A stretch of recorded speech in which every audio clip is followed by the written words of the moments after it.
Bonjour à toi et bienvenue sur la chaîne de Stéphane, consacrée à une réflexion sur un phénomène de société, la virilité.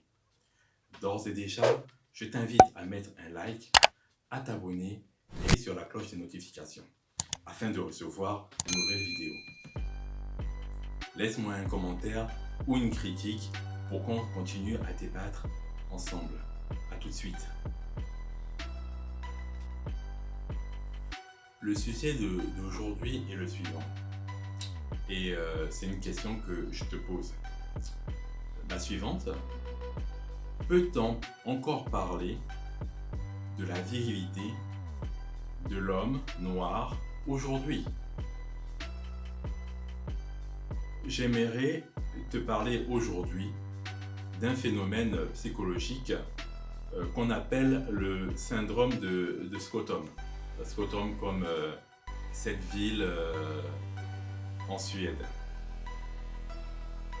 Le nom de ce phénomène psychologique vient d'un psychiatre suédois du nom de Nils Bergerot en 1973. Cela commence par un fait divers.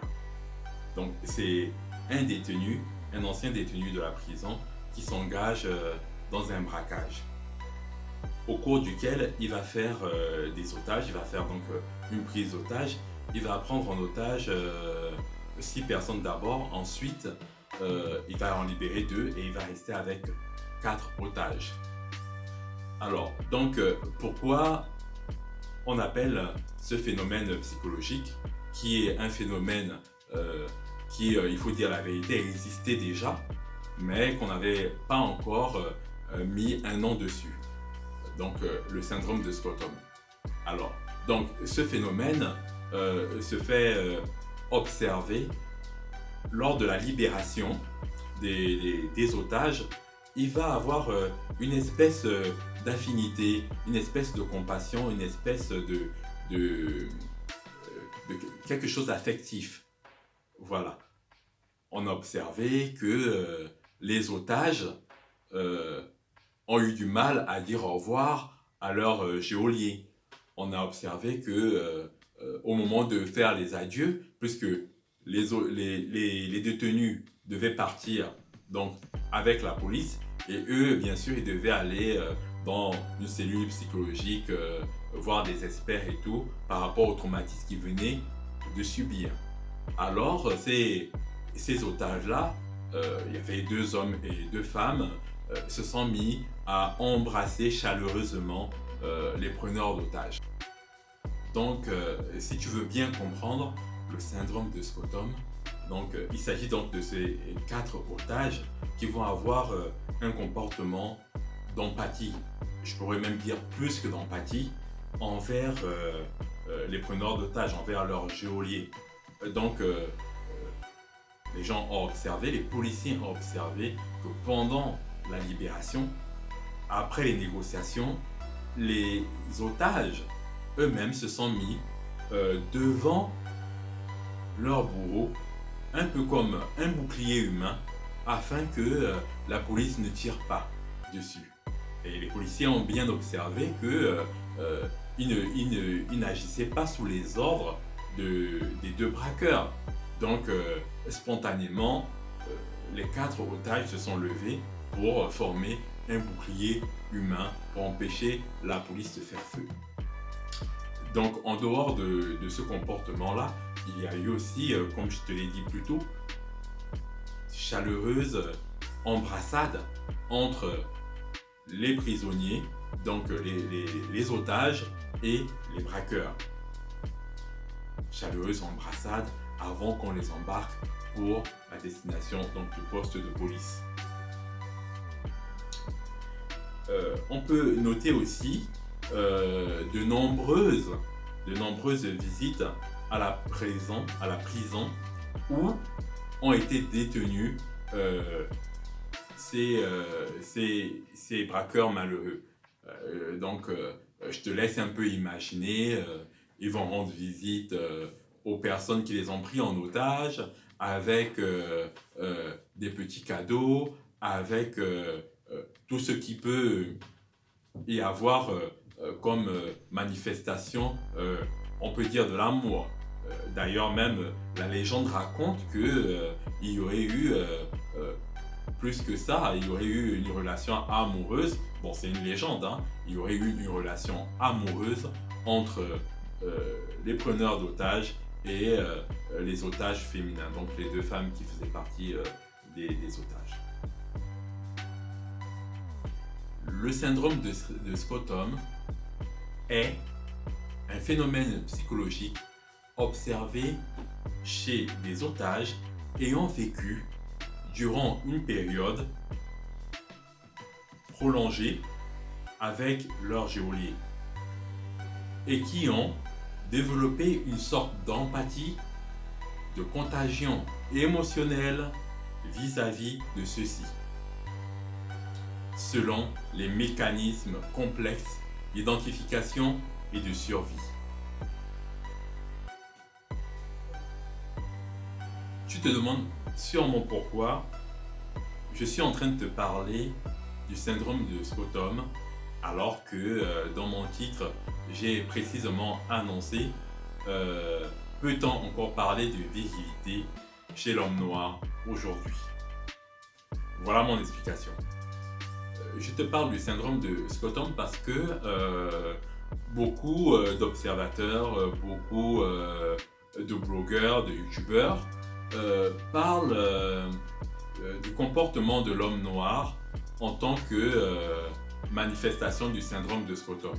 Donc, c'est-à-dire que l'homme noir qui va avoir une certaine empathie envers ses geôliers qui sont les personnes qui l'ont mis en esclavage, sont les personnes qui l'ont donc mis dans la colonisation, sont des personnes qui l'ont mis dans la néocolonisation, sont des personnes qui l'affament, le tuent, le violent. Donc il y a une certaine empathie chez certains noirs, chez certains hommes noirs. Voilà un exemple. Je ne sais pas si tu te souviens, il y a quelques temps, il y a quelques mois, aux États-Unis, un fait divers tragique, un meurtre perpétré par une policière américaine qui, soi-disant, s'est trompée d'appartement et a fait éruption dans l'appartement d'un homme noir et lui a tiré dans le dos, 2 balles dans le dos, et cet homme noir est mort. Bon, alors on peut parler de syndrome de Stockholm parce que cette femme blanche se retrouve au tribunal où elle est jugée, où bien sûr je te passe toute la comédie, les larmes de crocodile. Bon, selon moi ce sont des larmes de crocodile. Peut-être qu'elle pleurait sincèrement, peut-être que sincèrement elle s'est trompée d'appartement, mais bon, quand tu te trompes d'appartement, quand tu penses que cet appartement c'est le tien et qu'il y a un intrus à l'intérieur, la première chose à faire c'est qui êtes-vous?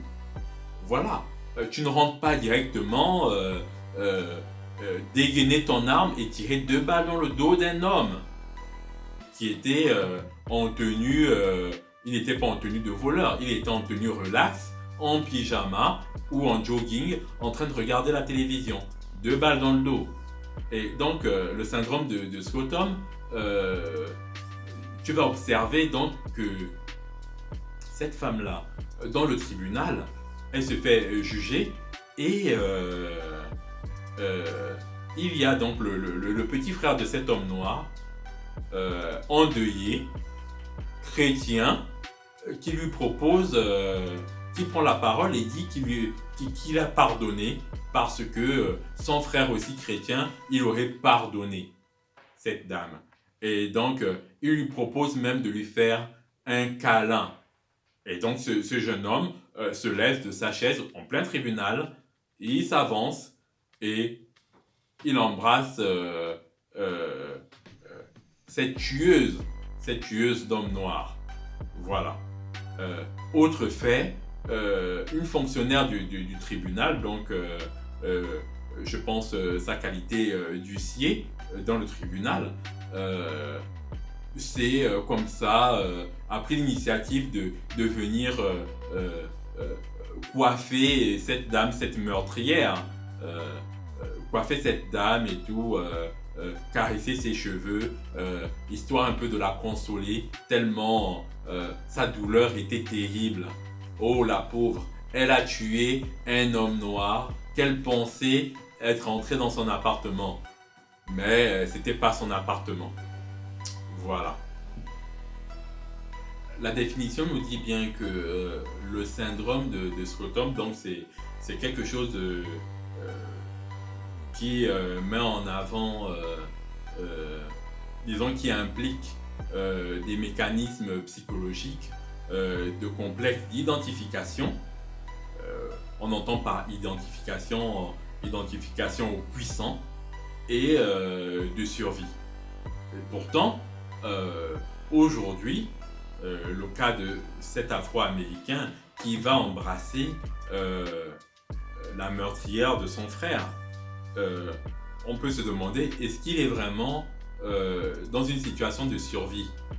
Est-ce qu'il est vraiment dans une situation où on peut s'identifier au puissant, on peut s'identifier à la personne qui nous fait du mal?